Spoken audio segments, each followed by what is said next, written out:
At dawn, every candle in Ravensmere House had burned low.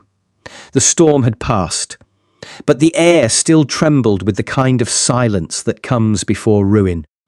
In the east wing of the great estate, a maid stood in the Duke of Ravensmere's bedchamber, with both hands pressed to her chest, her face pale, her apron torn, and a silver locket clutched tightly in her fist. Her name was Isolde Fenwick, at least that was the name the household knew. A quiet maid, a plain maid. A girl with soft brown eyes, steady hands, and a talent for disappearing before anyone could ask where she had come from. But that morning she was not invisible. That morning she was discovered standing beside the Duke's unmade bed, and the Duchess Dowager screamed as if she had found a corpse. "What is the meaning of this?" The cry rang through the hallway. Within seconds, doors opened. Footmen came running. Maids gathered at the threshold. The housekeeper arrived breathless, still tying her keys to her waist. And behind them all, with her silver hair pinned like a crown and her black morning gowns sweeping the floor, stood Lady Octavia Vale, the Duke's aunt. Her eyes went from Isolde's torn apron to the rumpled sheets, then to the open drawer beside the Duke's writing desk. A slow smile touched her mouth. Not shock, victory. "Well," Lady Octavia said softly, "this is unfortunate." Isolde turned quickly. "It is not what it looks like." That was the worst possible thing to say. The servants exchanged glances. "The Duchess Dowager," Lady Marceline lifted one trembling hand to her throat. "You dare speak? You were found in my son's private chamber before sunrise, dressed like a common thief, and you dare speak." "I came because I heard someone inside," Isolde said. "I was trying to." "To what?" Lady Octavia interrupted. "Steal, seduce, search for secrets." The words struck the room like stones. Isolde's face tightened, but she did not cry. That made them hate her more. People forgave a trembling maid. They pitied a weeping one. But a maid who stood straight beneath accusation looked too much like a woman with dignity. And dignity was dangerous in a servant. The housekeeper, Mrs. Grafton, stepped forward, her face stricken. "Isolde, child, tell them the truth. I am telling the truth." Lady Octavia laughed under her breath. "You were found in His Grace's bedchamber, holding something you stole from his desk." Everyone looked at Isolde's hand, the silver locket. The Duchess Dowager's eyes widened. "That belonged to my late husband." Isolde looked down at the locket as if it had burned her.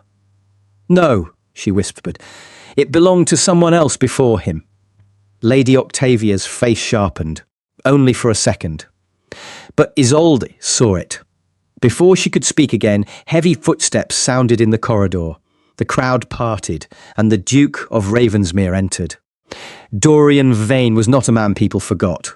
He was 34, tall, broad-shouldered, dressed in a dark riding coat, still damp from the rain. His black hair was wind-tossed, his jaw shadowed from a sleepless night, and his eyes carried the tired coldness of a man who had learned too early that love was usually a trap. He stopped in the doorway. His gaze moved over the room, his mother, his aunt, the servants, the open drawer, the maid, the locket in her hand. For one moment he said nothing. That silence was worse than shouting. Lady Marceline rushed to him. "Dorian, thank God you are here. This girl was discovered in your chamber, your private chamber, at dawn."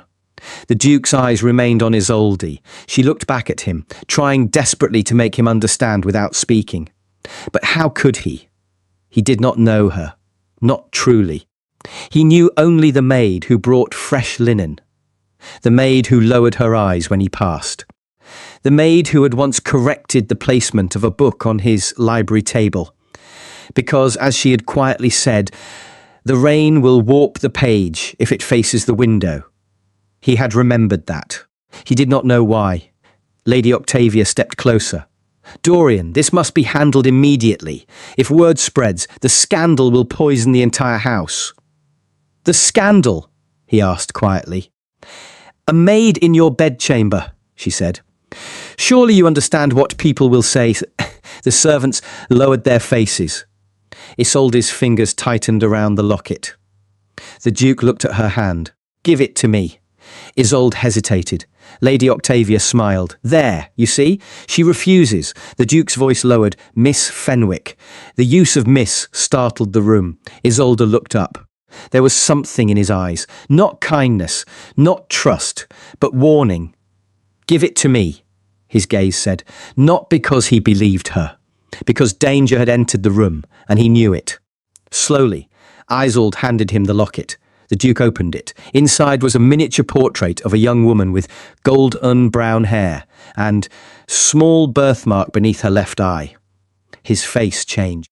It happened so quickly most people missed it, but Isolde did not. The Duke recognized the woman. His mother noticed too. "Dorian?" Lady Marceline whispered. He closed the locket. His aunt's gaze narrowed. The Duke turned to Isolde. "Why did you take this?" "I did not take it to keep it," she said. "I took it because someone came here before me. Someone was searching your desk. I followed them. They dropped it when they fled." "A convenient story," said Lady Octavia. "It is the truth. Then name the intruder." Isolde went silent. The Duke noticed. The room noticed. Lady Octavia's smile returned. "You cannot, can you?" Isolde looked at the Duke. She could name the intruder. But the name would destroy everything too soon. Because the person she had seen leaving the Duke's bedchamber was not a servant, not a thief, not a stranger. It was Lady Octavia herself. But no maid could accuse a noblewoman and survive. Lady Marceline's voice shook with fury. "Dorian, dismiss her at once. No worse, send for the magistrate." Isolde's heart dropped. The magistrate. A charge of theft from a duke's chamber would ruin her. A charge of impropriety would bury her. If Lady Octavia pressed the matter, Isolde would not only lose her position, she would lose the one chance she had come to Ravensmere House to find. The truth. The Duke said nothing. Lady Octavia pressed the knife deeper. "There is only one way to stop the servants from carrying this scandal to the village. The girl must be removed before breakfast, quietly, if possible, publicly, if necessary." "No," Isolde said. One word, too sharp. Every eye turned to her. Lady Marceline looked appalled. "No," Isolde swallowed. She had played the maid for 3 months, lowering her head, carrying trays, folding linen, listening at doors, searching old rooms when no one watched. But the locket had changed everything. She had seen the portrait inside. She knew now that the woman in the locket was not merely connected to Ravensmere House. She was the key, and if Isolde left now, she would never learn why her mother had died with the Duke's name on her lips. The Duke's voice cut through the room.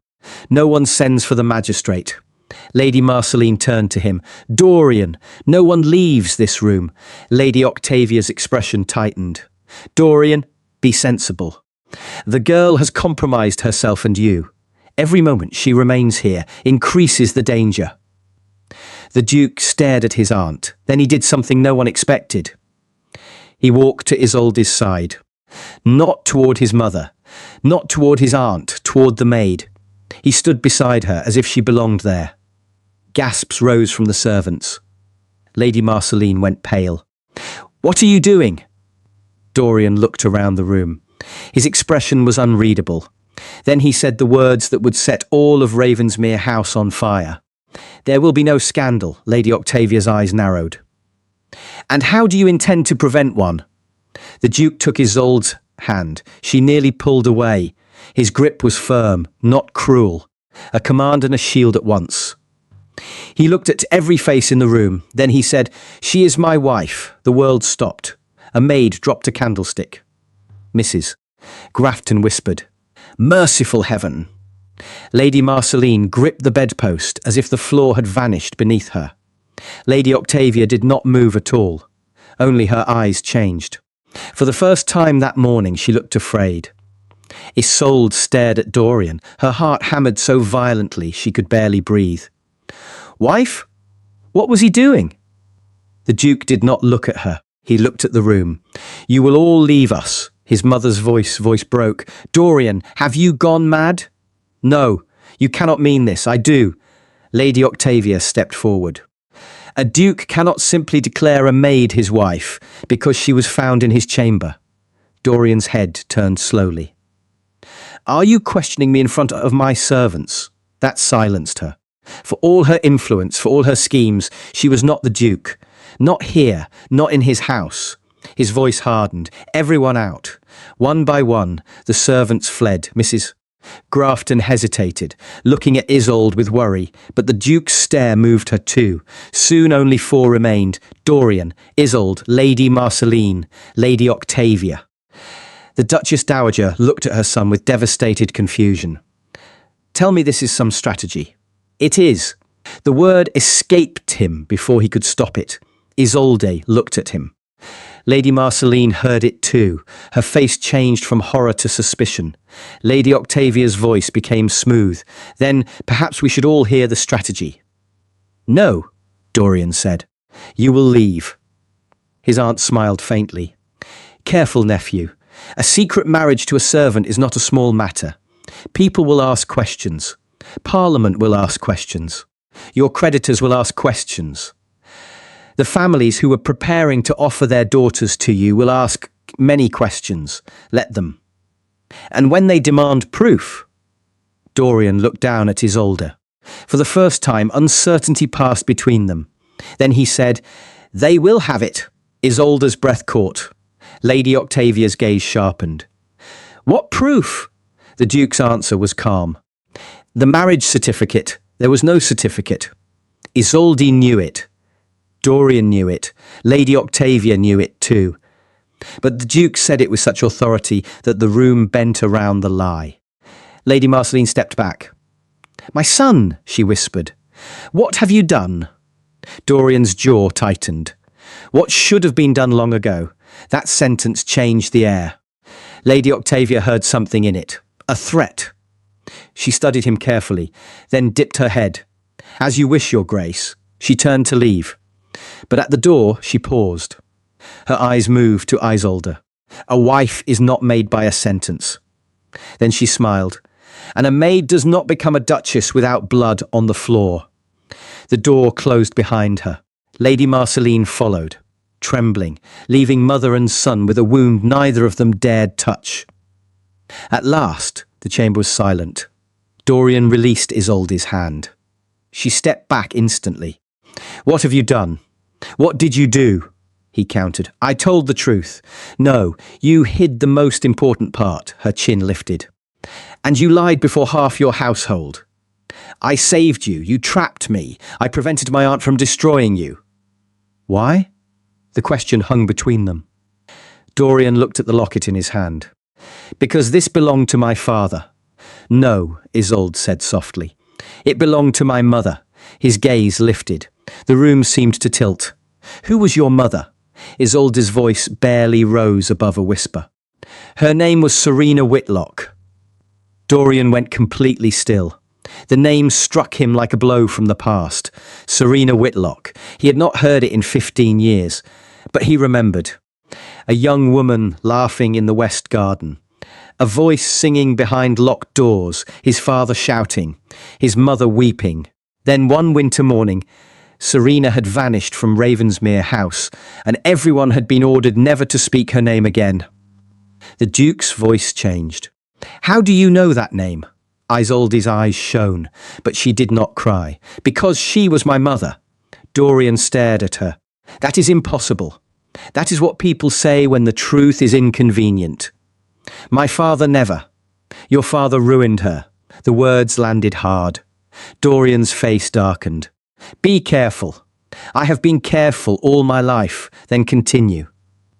"No," Isolde said. "I came here as a maid because no one would let Serena Whitlock's daughter through the front door. I came because my mother died with one sentence on her lips." Dorian did not ask, but his eyes did. Isolde opened her hand. There, pressed into her palm, was a tiny folded scrap of paper. She gave it to him. The writing was faded. Almost gone, but the words remained. Ravensmere knows. Find the blue room. Dorian read it twice. Then a third time. The blue room was sealed after my father died. Why? Because my mother ordered it. Then your mother knows something. His expression hardened. You will not accuse her. I am not accusing her. I am saying your house is full of locked rooms and dead women. That should concern you. For a moment, he almost smiled. Almost. Then a knock sounded at the door. Both of them turned. The voice outside belonged to Lady Octavia. Forgive me, Your Grace. One more thing. Dorian did not answer. His aunt continued through the door. If the girl is truly your wife, I assume she will join the family at breakfast. Isolde's stomach tightened. Dorian's face remained still. Lady Octavia's voice sweetened. After all, the household must meet their new duchess. Silence, then footsteps retreated. Isolde looked at Dorian. You cannot continue this. I must. For how long? Until I know why my aunt fears you. She fears what I know. No, Dorian said quietly. She fears what you are. Isolde frowned. What am I? He looked toward the sealed west wing. I believe you may be the reason my father died. And outside the bedchamber, hidden behind the doorframe, Lady Octavia smiled. Because the Duke had guessed too little, and far too late. By 8 o'clock, the entire estate knew the Maid was the Duke's wife. By 8:30, the village knew. By 9, a groom had already ridden toward London with a letter hidden beneath his coat. And by breakfast, Isolde Fenwick was seated at the Duchess's place. She had never felt so exposed in her life. The dining room at Ravensmere House was built to make people feel small. Its ceiling rose high above carved beams blackened by age. Portraits of dead dukes stared down from the walls. The table stretched beneath silver dishes, crystal bowls, and white roses arranged in vases like funeral offerings. Isolde sat beside Dorian in a borrowed gown of pale green silk. It did not fit her properly. The sleeves were too tight, the neckline too grand, the fabric too soft against hands accustomed to scrubbing floors and carrying coal. But the worst part was not the gown. It was the silence. Every person at the table was watching her, pretend to be something she was not. Lady Marceline sat across from her, pale and wounded, as if Isolde had personally stolen her son. Lady Octavia sat at the far end, calm and elegant, stirring her tea without drinking it. Beside her sat Lord Peregrine Vale, Octavia's son, a golden-haired gentleman with a lazy smile and eyes too clever to be harmless. He had arrived minutes before breakfast, claiming he had ridden overnight after hearing of Dorian's romantic surprise. No one believed him. Dorian sat beside Isolde, still as stone. His face revealed nothing, but under the table his hand rested close to his knife. That told Isolde enough. He expected danger. Lady Octavia broke the silence. My dear Isolde, forgive me.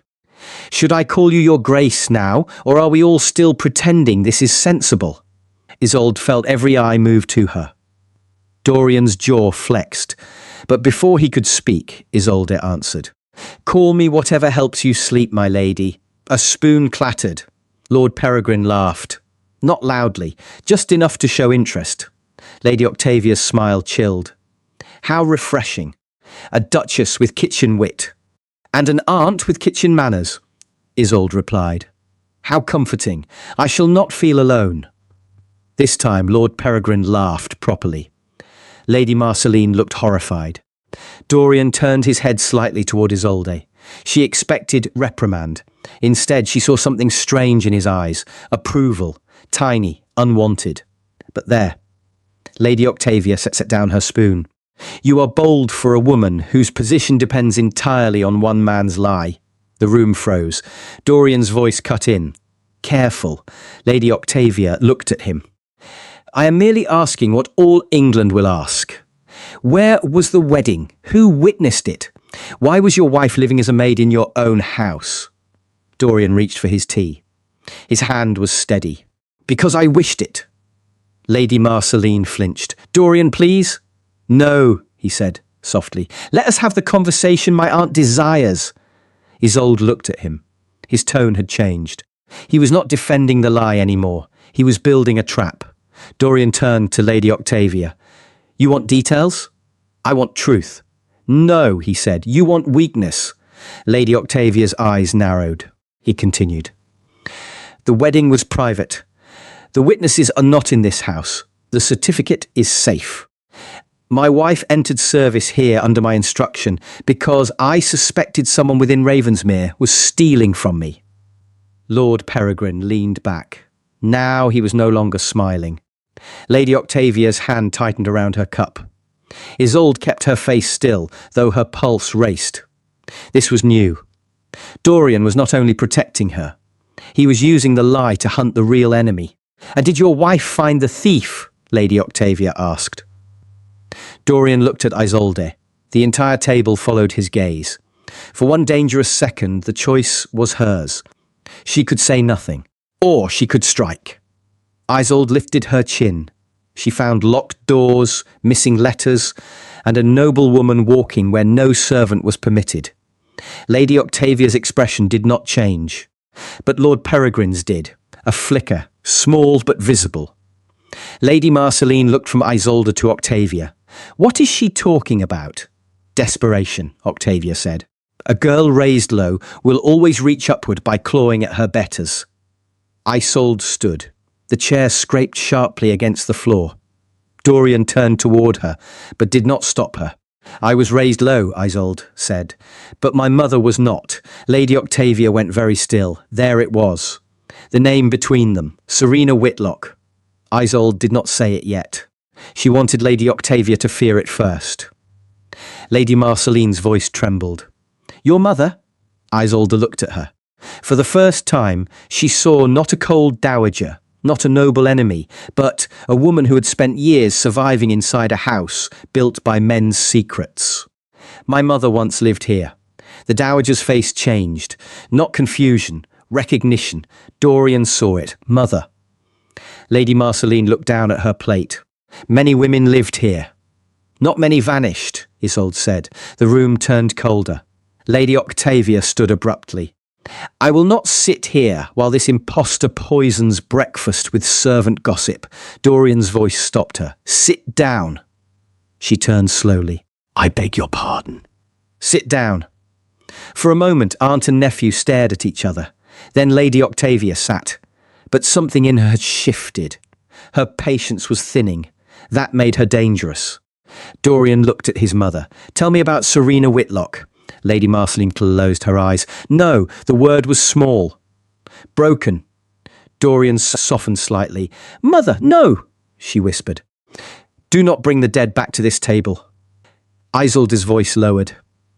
She is already here. Lady Marceline looked at her. Isolde reached beneath the borrowed gown and pulled out the silver locket. Dorian had returned it to her before breakfast, though neither of them had spoken of why. She opened it and placed it on the table. The miniature portrait faced the dowager. Lady Marceline stared. All colour left her face. Where did you get that? From my mother? No. Yes, no, the dowager whispered, but now it sounded like grief, not denial. Dorian leaned forward. You knew her. Lady Marceline's eyes filled. I loved her. The room went silent. Even Lady Octavia did not move. Isolde's throat tightened. All her life, her mother had been a mystery made of fragments, a song half remembered, a shawl smelling faintly of lavender, a feverish voice whispering that Ravensmere had stolen more than a name. Now here, at a table of enemies, someone said she had been loved. Dorian's voice was quiet. What happened? Lady Marceline looked toward the window, as if the past stood outside waiting. Serena came to Ravensmere as companion to your father's sister. She was clever. Too clever for this house. Your father admired her. Then he desired her. Then he resented her for refusing him. Isolde's fingers tightened around the locket. Dorian's expression darkened. My father pursued her. Lady Marceline gave a bitter smile.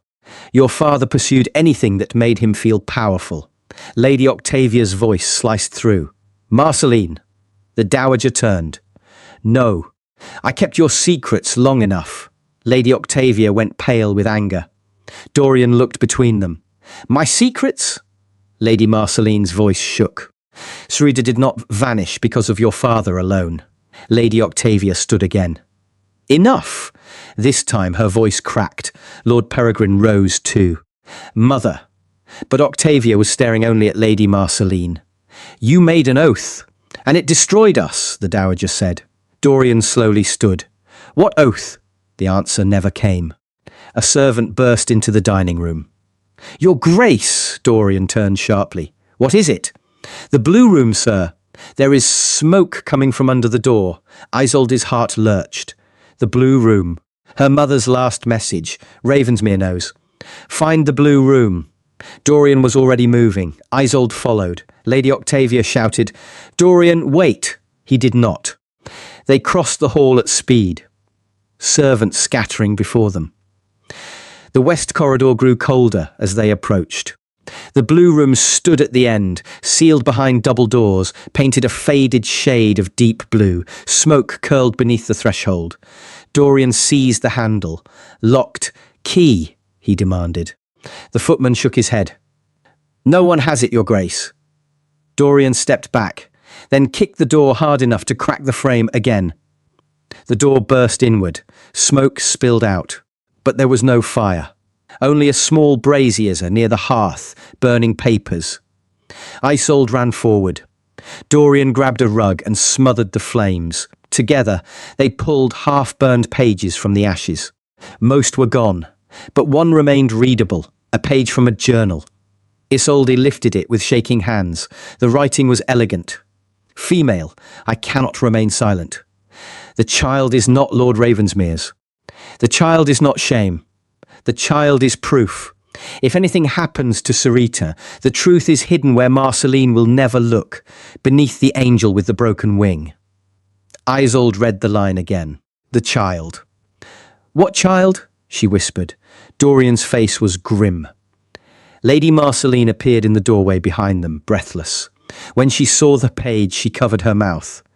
Dorian turned to her. Mother. She shook her head. Do not ask me. I am asking, please, who was the child? Lady Octavia entered then, slowly. Her face had regained its calm, but it was the calm of a woman holding a knife behind her back. The child died, she said. Isolde turned. What child? Lady Octavia looked at her with hatred no longer hidden. You. The room stopped. Isolde stared at her. What? Octavia smiled faintly. That is what we were told. That Serena's daughter died. That the matter was buried. That Ravensmere could breathe again. Lady Marceline whispered, Octavia, stop! But Octavia's eyes gleamed. Oh, let us have truth, since everyone is so hungry for it. Serena Whitlock did not merely vanish. She fled because she had a child who could ruin this family. Isolde could barely breathe. Dorian's voice was low. Why would her child ruin us? Lady Octavia looked at him. Because Serena was secretly married. The words struck like thunder. Isolde stepped back. Dorian went still. To whom? He asked. Lady Octavia's smile widened. To your father's elder brother. Lady Marceline sobbed once. Dorian's face drained of colour. His father's elder brother, the firstborn son. The rightful heir before he died young in a riding accident. Lord Alaric Vane. If Serena had married Lord Alaric, if Isolde was their child, then Isolde was not a maid, not a nobody, not a scandal. She was blood of the main line. Possibly the true heir to Ravensmere fortune through her father's claim. Dorian looked at Isolde as the truth rearranged everything between them. Lady Octavia's voice turned poisonous. Now do you see, nephew? You did not claim a wife. You invited a rival. Isolde's knees nearly failed. Dorian reached for her, but she stepped away. No, she whispered. My mother would have told me. Perhaps she feared you would come here, Octavia said. And look what happened when you did. Dorian turned on his aunt. Where is the proof? Lady Octavia laughed. Burned, I imagine. Isolde looked at the ash. Too late, again, too late. Then Lady Marceline spoke. No, everyone turned. The dowager's face was wet with tears, but her voice was steady now. Not burned. Octavia stared at her. Marceline. Lady Marceline ignored her. She looked at Isolde. Your mother gave me something before she fled. I was too afraid to use it. Too afraid to destroy this family. Too afraid to save her. Where is it? Dorian asked. The dowager whispered, In the chapel. Isolde remembered the burned journal, beneath the angel with the broken wing. Dorian moved first, but Lady Octavia was faster than grief. She grabbed a candle from the wall and hurled it into the long blue curtains. Flame climbed instantly. Servants screamed. Smoke exploded upward. In the chaos, Octavia seized Isolde's wrist and dragged her toward the side door. Dorian shouted her name. Isolde struggled. Octavia's nails dug into her skin. You should have stayed dead, Octavia hissed. Then the smoke swallowed them both. And by the time Dorian reached the corridor, Isolde was gone. The whole house became a hunting ground. Dorian searched the west corridor first, then the old servants' stairs, then the courtyard, the stables, the abandoned laundry rooms, the storage cellars beneath the kitchens. Nothing. No Isolde. No Octavia. Only one torn piece of pale green silk caught on a rusted hinge near the chapel passage. Dorian held it in his fist like evidence from a murder. The household had descended into panic. Servants carried buckets toward the blue room. Footmen shouted orders they had no authority to give. Lady Marceline sat in the entrance hall, shaking so badly, Mrs. Grafton had wrapped a blanket around her shoulders. But Dorian had never been calmer. That frightened people most. He did not rage. He did not shout. His face emptied of everything except purpose. Lord Peregrine approached him near the chapel door. Dorian. The Duke turned. Peregrine lifted both hands. I did not know she would take the girl. Dorian stepped closer. Where is your mother? I do not know. Then guess. Peregrine swallowed. For the first time, the charming mask slipped completely. Beneath it was not cruelty, it was fear. There are old tunnels beneath the chapel. My mother used them when she wished to come and go unseen. How do you know? Because as a boy I followed her. Dorian's eyes narrowed. And you never thought to mention this? I thought she used them for affairs, not murder. Dorian seized him by the collar and slammed him against the stone wall. Think carefully before you speak again. Peregrine's voice shook. There is an entrance behind the crypt angel. The crypt angel, the broken wing. Dorian released him and rushed into the chapel. The Ravensmere Chapel had been built 3 centuries earlier, all white stone, cold marble and coloured glass. Morning light broke through the windows in red and blue shards, painting the floor like spilled jewels. At the far end stood the memorial angel. One wing whole, one wing broken. Dorian pushed at the base. Nothing. He searched the carved stone, running his hands over names of dead Veens. Then he saw it. A tiny black mark beneath the angel's broken wing. Not dirt, a keyhole. Mother, he called. Lady Marceline appeared at the chapel entrance, supported by Mrs. Grafton. The key, Dorian said. She looked at the angel, her face twisted with old guilt. I threw it into the lake years ago. Dorian cursed under his breath. Then Mrs. Grafton stepped forward. No, Your Grace. Everyone looked at her. The housekeeper reached into the ring of keys at her waist and removed a small blackened key. Her late ladyship ordered me to keep it. She said one day courage might return to this house. Lady Marceline covered her mouth. Dorian took the key. For once, he said, voice rough. Someone obeyed the right woman. The key turned. Stone shifted. A hidden door opened beneath the angel. Cold air rose from below. Dorian took a lantern and descended. The passage was narrow and damp. Roots had cracked the stone. Water dripped somewhere in the dark. The tunnel curved beneath the chapel, then sloped downward toward the cliffs. Halfway through, he heard voices. Octavia's first. "You have no idea what you are." Then Isolde's. "I know exactly what I am. I am the daughter of the woman you failed to bury." Dorian moved faster. The tunnel opened into an old smuggler's chamber cut into the cliffside. A narrow window showed the sea crashing below. Isolde stood near the wall, wrists bound with torn curtain cord. Lady Octavia held a pistol. Dorian stopped. His blood went cold. Octavia turned. The devoted husband arrives." Dorian lifted the lantern slowly. "Let her go." Still pretending. "No." Octavia tilted her head. "Then what is she now? Wife? Maid? Cousin? Threat?" Dorian looked at Isolde.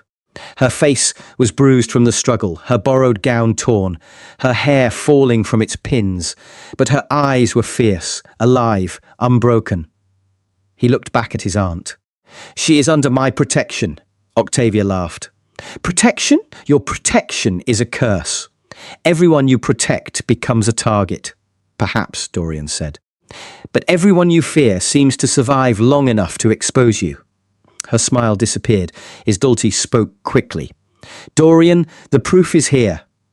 Octavia snapped the pistol toward her. "Quiet!" Dorian's hand tightened around the lantern. "What proof?" Isolde nodded toward a stone niche behind Octavia. "There." Octavia's expression changed. That was all the confirmation he needed. Dorian stepped left. Octavia raised the pistol. "Another step, and I shoot her." He stopped. For a moment, only the sea spoke. Then Lady Octavia began to unravel. "You think I am the villain because I refuse to let this family be destroyed by one woman's mistake." Isolde's voice shook with anger. "My mother's marriage was not a mistake. It was a disaster," Octavia hissed. "Alaric Vane was heir to Ravensmere. He could have married a duke's daughter, strengthened our line, secured our future. Instead, he married a companion with no fortune, no rank, no usefulness." Dorian's voice was cold. "So you killed him?" Octavia's eyes flashed. "No. I saved Ravensmere from his weakness." Isolde stared at her. "You caused the riding accident." Octavia's silence answered. Dorian's face hardened with disgust. His uncle Alaric had not died by misfortune. He had been removed by his own sister. Octavia lifted her chin. "Alaric was going to announce the marriage. Your father would have lost influence. Marceline would have been humiliated. The entire succession would have become a battlefield." "So you made it one anyway," Dorian said. "I preserved order. You murdered your brother. I chose the family." "No," Isolde said. "You chose power." Octavia swung toward her. In that instant, Dorian moved. He hurled the lantern. It struck the wall beside Octavia, shattering glass and spilling flame across the damp floor. She cried out, startled, turned away for one precious second. Dorian lunged. The pistol fired. The shot exploded through the chamber. Stone burst near his shoulder. Isolde screamed his name. Dorian slammed into Octavia, knocking the weapon from her hand. It skidded across the floor toward the cliff window. Octavia clawed at his face, furious, wild, no longer elegant. "You fool, she will take everything!" Dorian forced her arms down. "She already has." Octavia froze. He looked toward Isolde. "She has taken the lies out of this house." Isolde's eyes filled. Footsteps thundered in the tunnel. Peregrine appeared with 2 footmen behind him. His face went white when he saw his mother restrained. "Mother!" Octavia turned to him. "Help me!" Peregrine did not move. "Help me!" she commanded. He looked at Isolde, then at Dorian, then back at the woman who had taught him charm, silence, and cowardice. "No," he said. The word broke her more than force could have. Dorian handed Octavia to the footman. "Take her upstairs, lock her in the east study, send for the magistrate." Peregrine stepped aside. His mother spat at him as she passed. "You are weak." He looked down. "No, just late." When they were gone, Dorian crossed to Isolde and cut the cords from her wrists. Her hands trembled once freed. He noticed, but did not mention it. "Are you hurt?" "I will decide later." Despite everything, he almost smiled. Then he turned toward the stone's niche. Inside was a small iron box, old, rusted, sealed with the vine crest. Dorian carried it upstairs to the chapel, where Lady Marceline waited beneath the broken angel. When she saw the box, she began to weep. "I should have opened it years ago." Isolde stood before her. "Why didn't you?" The dowager looked at her with all the sorrow of a wasted life. "Because if I opened it, I would have to admit what I allowed.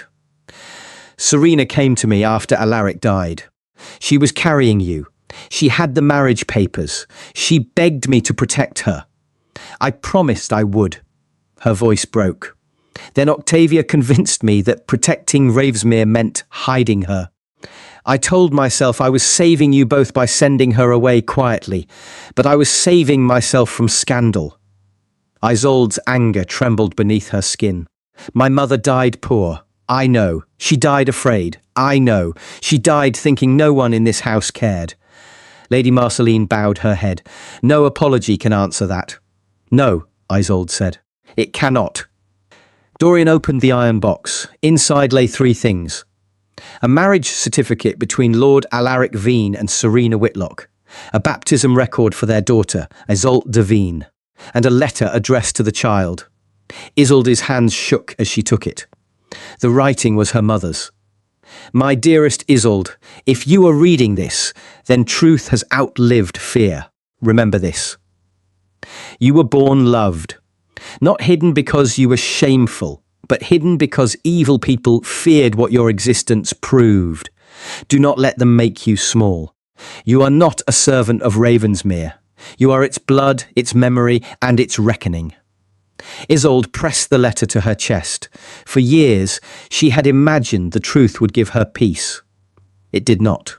Not at first. It gave her grief with a name. But sometimes a named grief is the beginning of healing. The magistrate arrived before noon. Lady Octavia denied everything until Mr.